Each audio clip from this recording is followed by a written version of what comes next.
All right, number 4, not having a shared vision of success. What does that mean? So how often have you heard someone say, everything changed after we got married? And I think what we jokingly most typically hear is, she gained weight, she cut her hair. And then from the female perspective is, he works long hours and he doesn't court me anymore. All the nice things he used to do when we were dating, he'd buy me flowers, he'd leave me sticky notes, he doesn't do any of that anymore. He got what he wanted.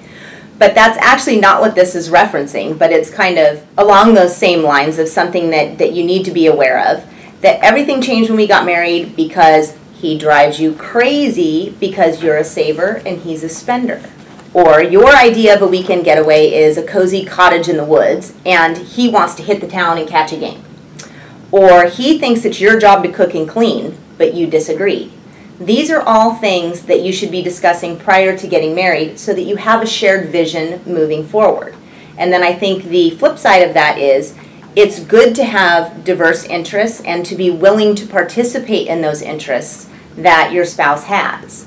So it might not be something that's your favorite thing in the world, but don't just poo-poo it because it's not. Be willing to engage in it because there's probably going to be something you would like him or her to engage in that's yours, and that's not something they're really interested in.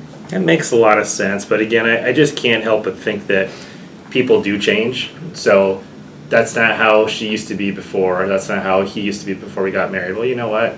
It's not 20 years earlier anymore either. Like, times have changed. I think you need to be flexible enough to know how to grow with your spouse as things change. I think that's true, but I've also heard couples who've only been married a year make these comments. Not good.